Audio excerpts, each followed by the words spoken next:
Okay,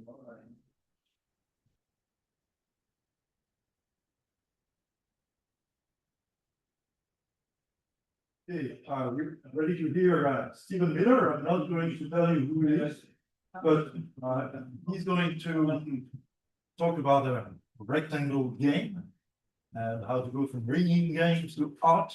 That's been Art Benjamin. Or... Yes. Oh, and fear. So. Yes. So, like many words, art can function in many different ways. So, I want to thank all the local organizers for handling so many of the things that have been happening. It's been an absolutely wonderful conference. Looking forward to the tours today. Sad that I can miss this up tomorrow.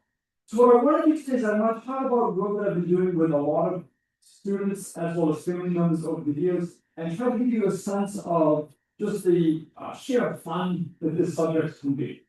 Okay, so is there anybody here who has not been to any talks before today?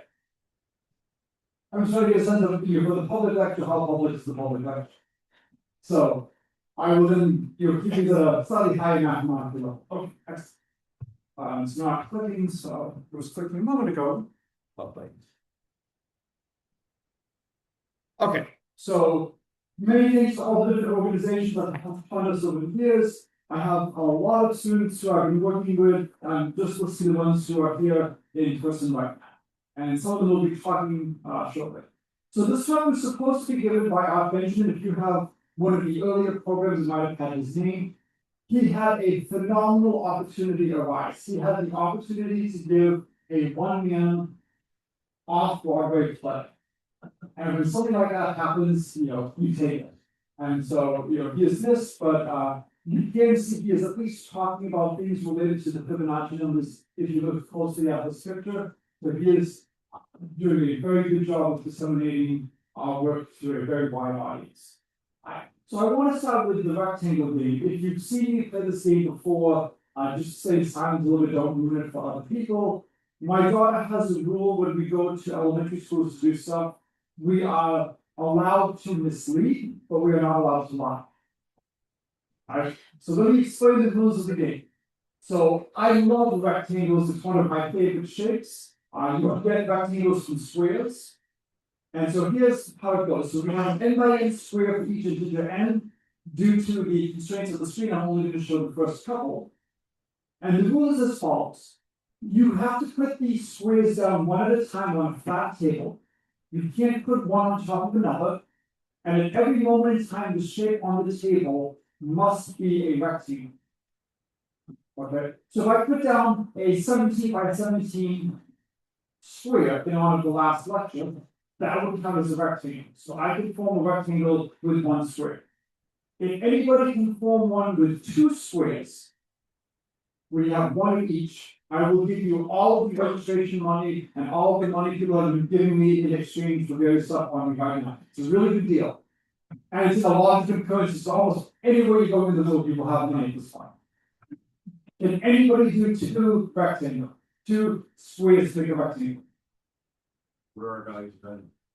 1, 2, 3, 4, 5. One of each. No 0 by 0. No 0 by 0. So why does this game sing? But we have a context to it. Why does this game sing? Oh, it's win. It's great. It's rigged. Right? If you put down a 4 by 4, if you want to form a rectangle, you need something else that has a side like 4, and you can't do this. So this game sings. Not surprisingly, it's a rigged game, which is why I'm willing to bet all the money that I have. Let's do the cheapest thing possible.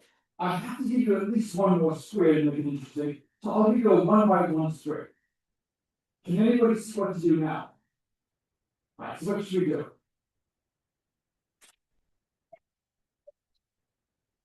Put the two 1 by 1s together. We know we have to do that because you can't do it with all the other pieces, so you have to use the new piece. So you put the two 1 together. Now what do you do? Do we go up or do we go down? We go, I don't know. But there's a choice, and this would be extremely important later if we had a choice, we could go up or down. Now we do the 3 by 3, we go left or right. Right, good. We disagree on that as well. You really think this is not right. Okay, for the next one, up or down. Hey, we finally got you, okay, I knew I would find my last year, thank you. We're definitely still in base, excellent. And so you get the sequence of numbers 1, 1, 2, 3, 5. And so at this point in the conference, it's no longer the first or the second day, everybody should recognize these as the Fibonacci numbers.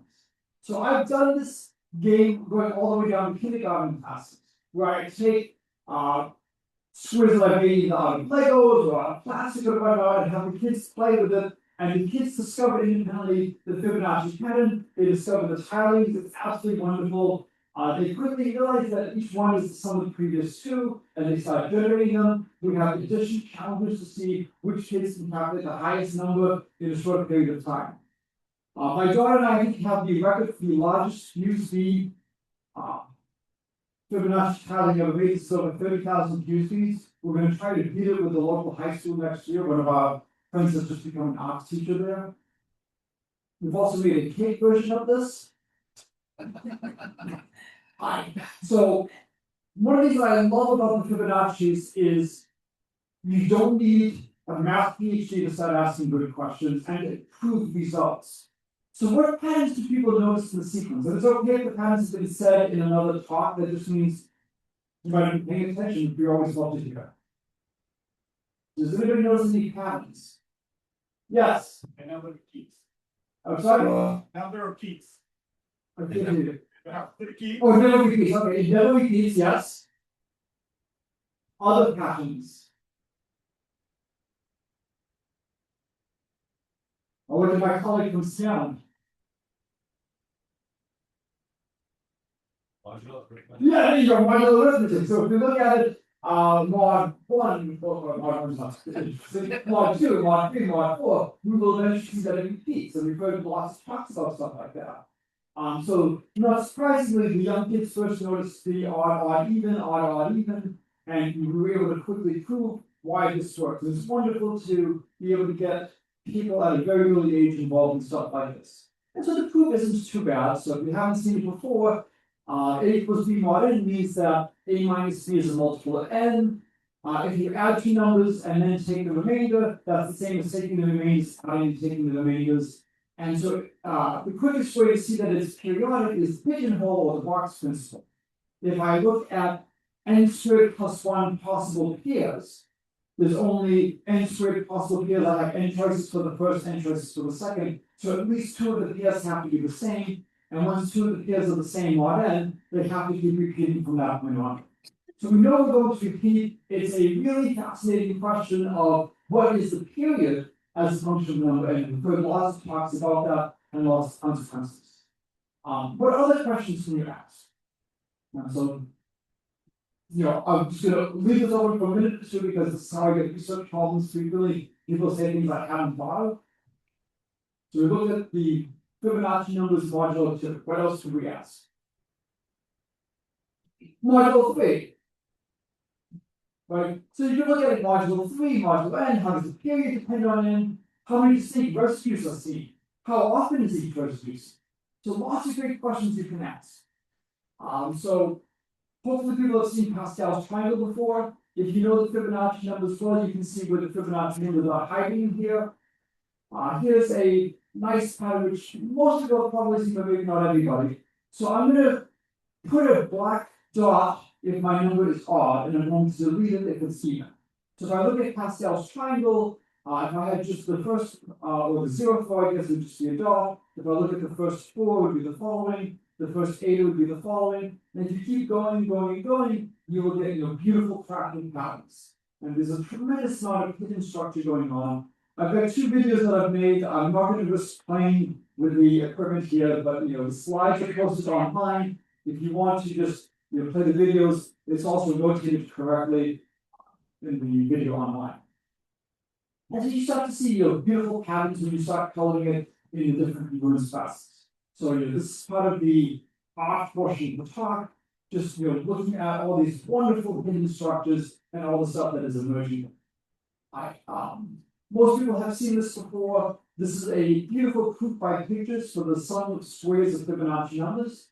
One of the great ideas we have in mathematics is calculate something two different ways. Frequently in combinatorics, one way is difficult and one way is not as difficult.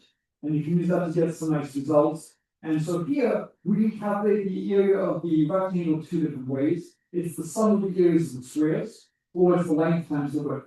And so this tells you that the sum of the squares of the first n Fibonacci's is the n times the n plus first Fibonacci number. Alright, so there's a lot that we're going to be doing on spirals. I'm going to leave all the heavy lifting to my students who will be presenting after me. We did not do a great job in the beginning until Alice spoke up in terms of being in phase about do you want to go left or right, do you want to go up or down. And so the standard Fibonacci spiral, we're going up, left, down, right, up, left, down, right, in that order. And when we do it in that order, it becomes very natural and very easy to connect and have this nice continuous curve. Typically, quarter circles, going around like this. Each one stops where the previous one ends. And so one of my challenge questions to you is, if I start having some freedom, maybe I flip a coin, maybe I'll be nice and it'll be a fair coin, but it doesn't have to be a fair coin. And now instead of going up, left, down, right, maybe I flip a coin so that I go left or right, or if I go up or down. And so over here, you notice that this is the standard normal one, which we can show. And then here's one that is not the standard normal one. How can we connect things?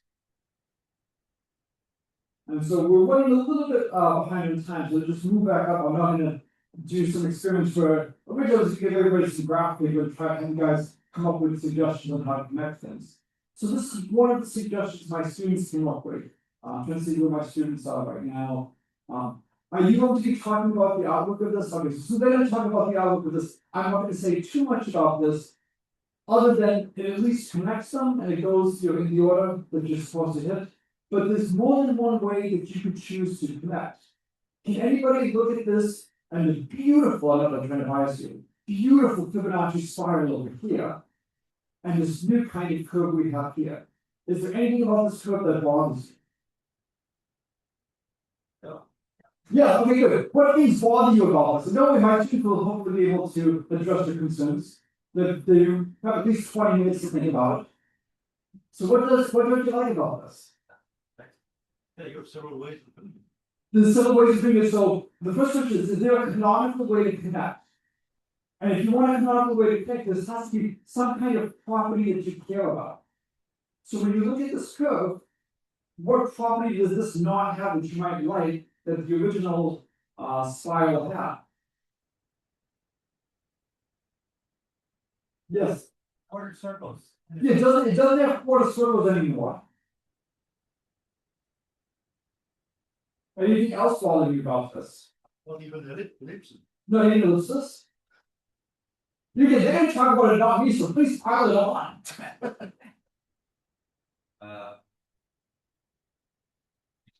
Curves are rather irregular, I guess that's generally. Yeah, the curves are irregular. They're not even using the full square. And in fairness to my students still, they were only told that they were going to be presenting at this conference about what, a month ago? Give or take. So, this is very much work in progress, and so we're extremely open to criticisms or suggestions, depending on how you want to pronounce the word. But it is now an interesting question. There is one big piece that you have not mentioned about this. Are you going to talk about that? I will not ruin the surprise. But there is a big issue that nobody mentioned. Something to think about. Just in case anybody downloads the slide later, I have listed some of their theorems. They will be talking about that in more detail. So I want to shift gears a little bit and talk about Fibonacci digits. So when I presented this years ago to fourth graders, they quickly noticed the odd, even. And so I was presenting it to some of my summer research students, expecting them to also notice odd, even, but they didn't. One of my students said the following. He looked at all the numbers and said, it looks like every Fibonacci number has at least one of its digits equal to a 1, 2, 3, 5, or 8. And is that true? Could you do a smaller set than 1, 2, 3, 5, 8? What do you think?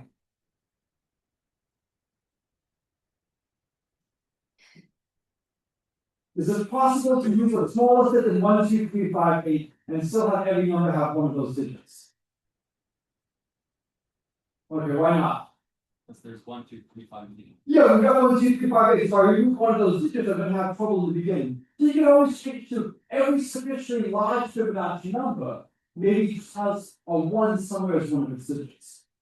But if you want to do all of them, I have to clearly have 1, 2, 3, 5, 8. And so, if we allow prime limiting exceptions, then it becomes a little bit more interesting. And so, I assume most people know up to the first 500 Fibonacci numbers by heart, especially those of you who've been coming here for several years. So this is just for the young people. I know the old folks know this quite well. Here's the 300 Fibonacci number. 19 digits at the far right do not contain a 1, 2, 3, 5, or 8. You have to go pretty deep into the number. And if you assume each digit is equally likely, which is not necessarily true, but it's not a bad assumption, then the chance of this is about 1 in 2 million. I basically mentioned this because I feel a little bit guilty about something I did not do earlier in the conference. When we had a talk on 3x plus 1, I was debating if I should say trigger warning. For those of you who are young mathematicians and have not heard about the 3x plus 1 problem, you might want to be careful before you hear a talk on this, because you might spend a lot of time thinking about this problem. If you are familiar with the 3x plus 1 problem, if you try iterating the number 27, it does iterate to 1, but it takes an incredibly long time, much longer than all the other numbers around it. And so similarly over here, it's fascinating that you have a number, the 300th number in the sequence, where you have to go this deep in it before you find a number that's 1, 2, 3, 5, or 8. And so we did a bunch of calculations. What's nice is, as has been mentioned, things are periodic. So if we check up to a certain point, by periodicity we'll be okay, and we'll know that something in the far right will always have one of those digits. And so we were able to prove that every Fibonacci number contains a digit from the set 0 to 9 without 6, 0 to 9 without 4, or 0 to 9 without 2, except of course we have to remember that it is an about. So except for that. No Fibonacci number can be written in base 10 using only the digit 6 as a nice corollary. This could also fall from one of the other talks earlier in the conference, where I think it was shown that the largest rep digit Fibonacci number is 55, which is a tremendously overkill way to show that there can't be a Fibonacci number that's only written with 6, because that would have been a much larger sample. Okay, so one thing that's wonderful about conferences like this is we try to have lots of opportunities for people to talk to each other. This is why there's coffee breaks, this is why there are problem sessions. And so in some of the conversations, my students were talking about what can we show about the digits. And so they were able to show using either Benford's law if they want to overkill or density arguments if they want to be a little bit more parsimonious, that any arbitrary finite sequence of digits S, there are infinitely many Fibonacci numbers that begin that way. So those are the first couple of digits starting from the left. Unfortunately, you're not guaranteed to have any ending string you want for Fibonacci numbers. And this just comes from the fact that we know everything is periodic when we look at it in mod n. So if you have a power of 10 which doesn't hit all the residues, then you know clearly you're not going to be able to get everything. We were able to show the following. It's not exactly what we want. For mathematicians, 100% doesn't mean everything.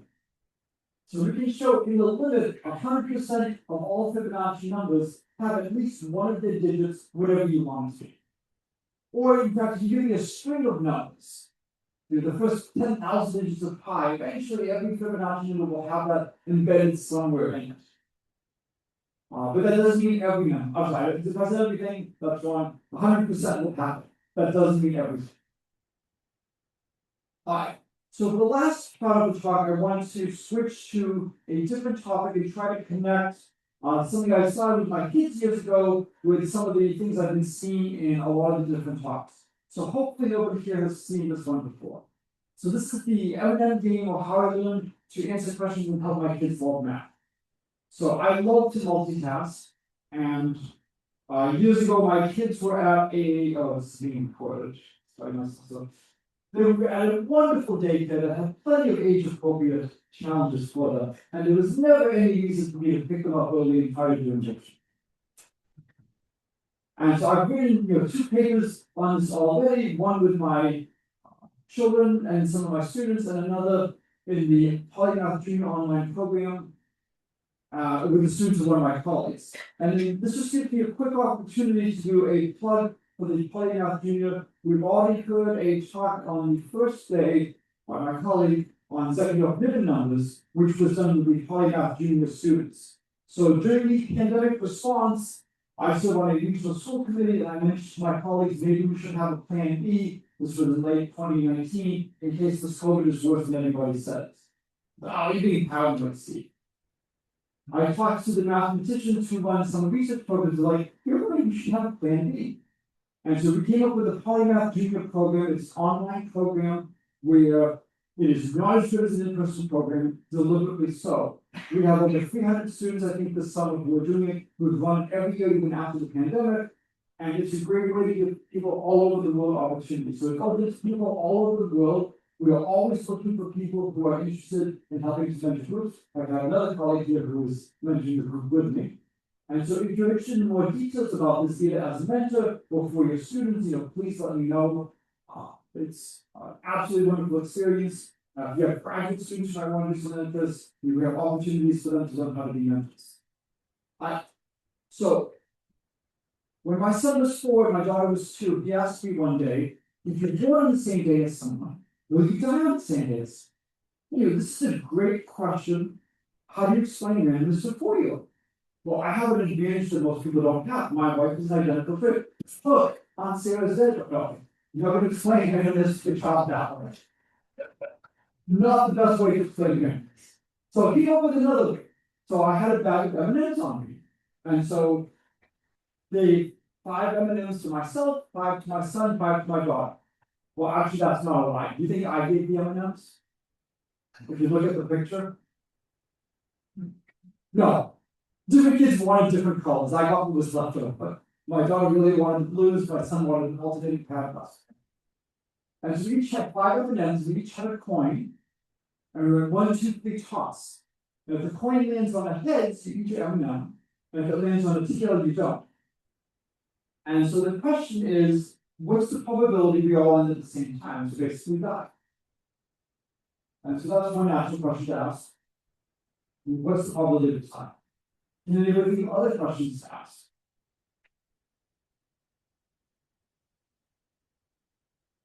So one is probability of time. What else do we ask? Yes. How many times you have to flip? Good. How many times do you have to flip? So how likely is the tie? How long until one dies? You can generalize the thing. You could have more people, 5 coins. And so what I love about this is it is a great opportunity when I teach classes to talk about the value of gathering data, especially now in the age of AI. So here is a histogram of the first couple of probabilities of time with 2 players as a function of M&Ms. Can people look at this and detect a pattern? So you have better ways of passing data than I do.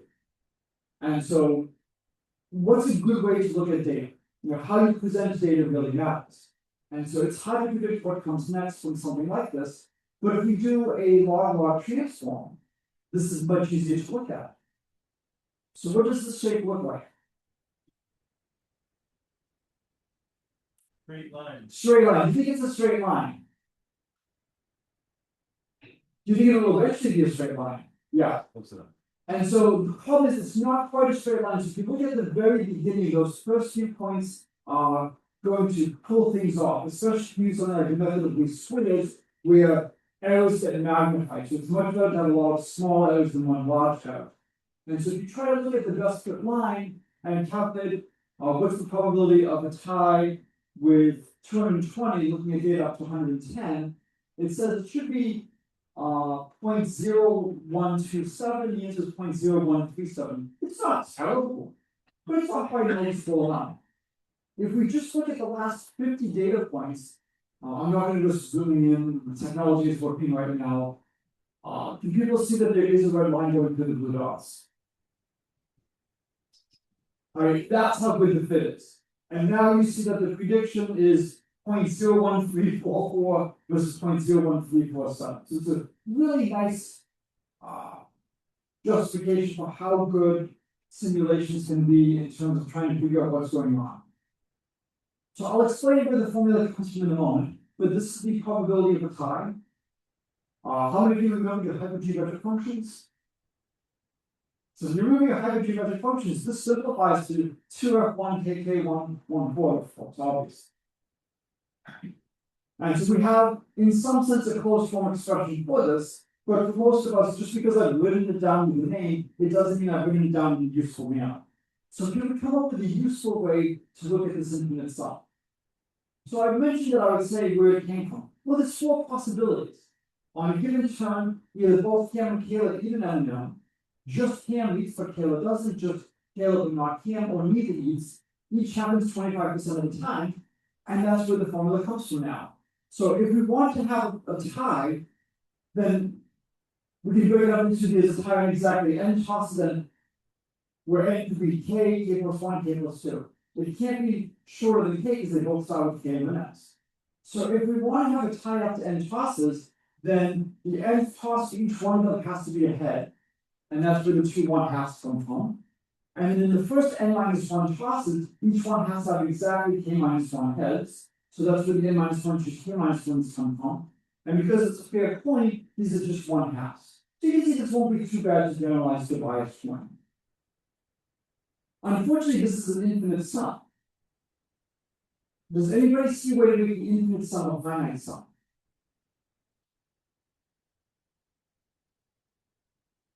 So you have four possibilities. And anybody can convert the infinite sum to a finite sum.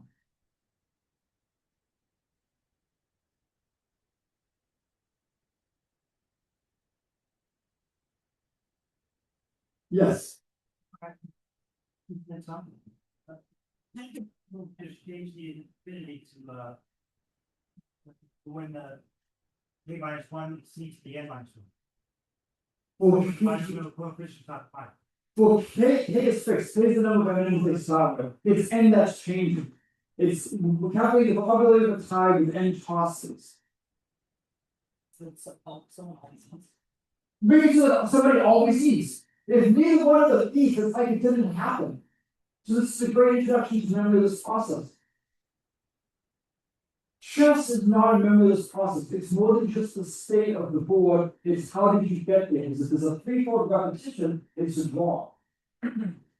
But in a game like backgammon, here, it doesn't matter how you got to that configuration.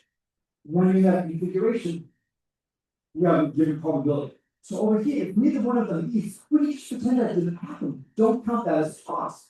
So now there's three possibilities, and each one happens a third of the time. And now I won't go through, but it's a very similar calculation. Now it's a finite sum.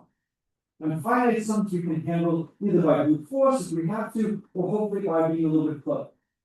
And so there's three things that can happen. So I'm going to use C, K for Cam and Kayla. So either they both lose an M&M, just Cam or just K. And so you can do a nice flow chart, as we've seen from trees like this before. If I want to say look at the probability of a tie with 4 M&Ms, the only way you can have a tie with 4 M&Ms is at some point they both have to have 1 M&M. And then from that they both have to eat. So all I really have to do is figure out what's the probability that I get to 1-1, because once I get to 1-1, it's only going to be a third of the time that I will end up getting to 0-0. And so I can slowly do the calculation. So if I start off with 100% probability at 4-4, then a third of the time I get to 4-3, 3-3, 3-4, and then each one of those I can calculate where the probability goes. So for 2 of them it goes down 2/3 of the time, and to the left or right the other third. And if you just keep calculating like this, so if I brute force, it's not too bad. You get 245 over 729. Okay, and then of course just take a third of that. Can we do better? Can we come up with a better closed form expression?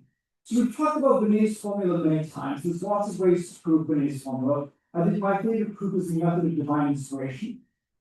So the way the method of divine inspiration works is you write down the answer and say it's correct. So if you look at this formula, it clearly agrees with F0 and F1, and you put in n equals 0 and 1. You then show it satisfies the same recurrence relation. Therefore, it must be the same. The problem with the method of divine inspiration now is if I suddenly change the coefficients, you know how to change things, and it will still be divine inspired. So better proofs involve generating functions and stuff like that. We can get a very similar recurrence relation for the probability of a tie. If Cam starts off with CM and then Kayla starts off with K. So this is now a recurrence relation in two indices. And I think we did have at least one chart earlier today that had, or earlier in the conference, that did have recurrence relations with multiple indices. The theory is a little bit more involved to get the generating function, but you can still do it in this case, and you can still write everything down in closed form. If you don't want to do this, it allows you to calculate things very easily. And so if they both have zero elements, it's going to be a tie. If just one has an M&M and the other one doesn't, the probability of tie is zero. So we can now calculate the probability that is tie when they both have one.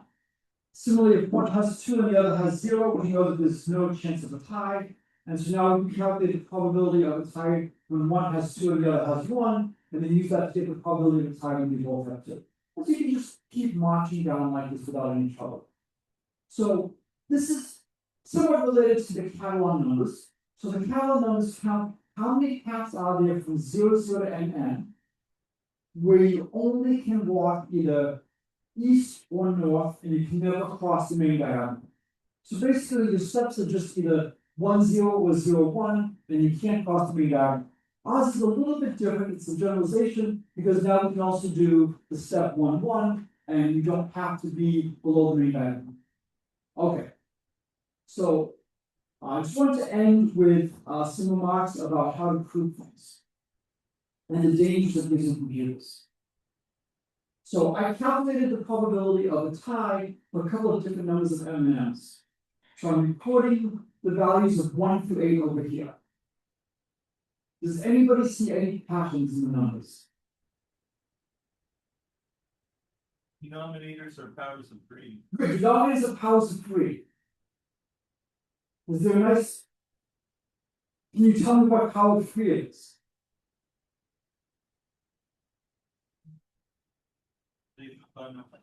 That's right. You. The first one has a power of 1, then 3, then 4.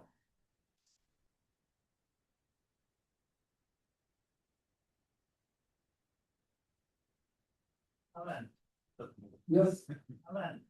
Is it L? Is it the liquid number? 7.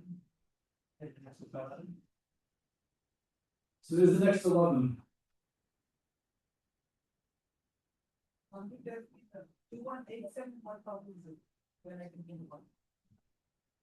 Alright, so this is an objective that we can easily check. Anybody know how we try to find out information about this sequence? And this has been mentioned earlier in the conference. I think Dina mentioned it in her opening remarks. Okay. The OEIS. And so the online encyclopedia of integer sequences. So the Fibonacci Association actually is one of the many organizations that funds this website. It is absolutely wonderful. If you have a sequence of integers, it will look up all the sequences it knows, and it knows a lot, and it will tell you where it's seen it. Do we have a sequence of integers? Okay, why sure? Good, so we could clear the denominators and just look at them as two different sequences and then try to combine them together.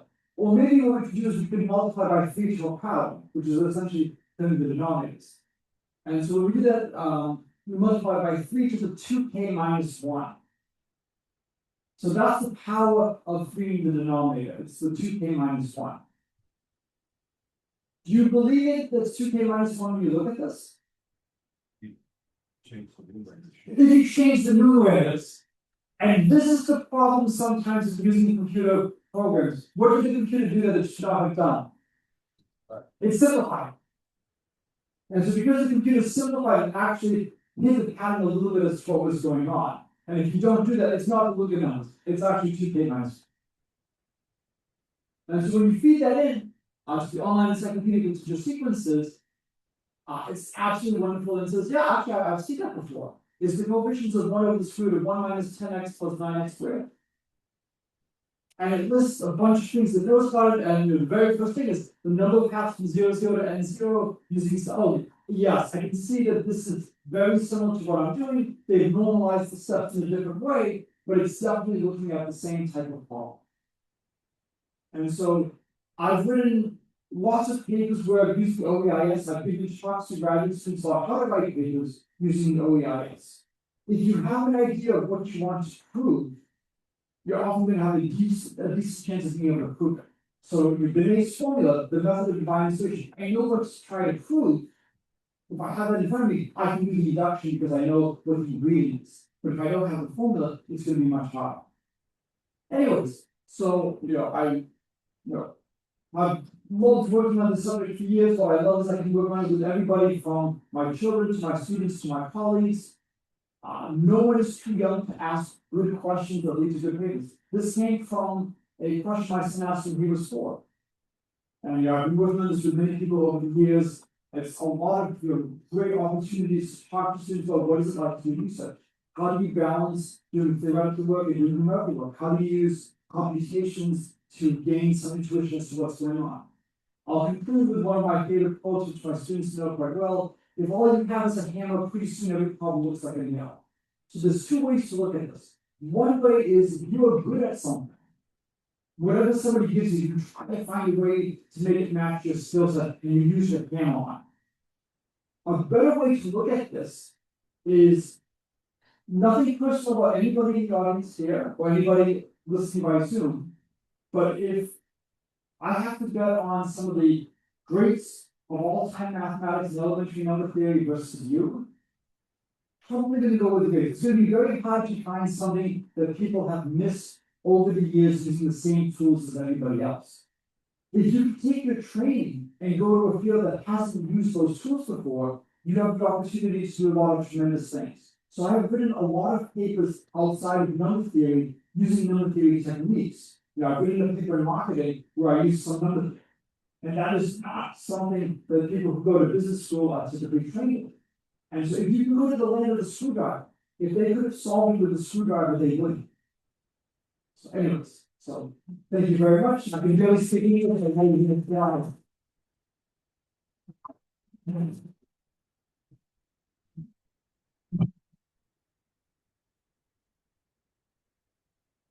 Okay, thank you so much, Stephen. Does anybody want to ask questions for Stephen?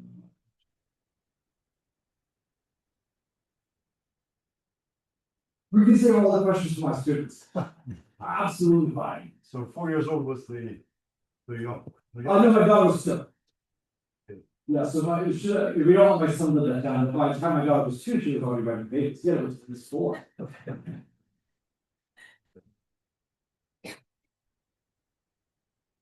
Yes. Not a question, but just a comment. I saw the spiral yesterday. Yes. Eastern archaeology museum.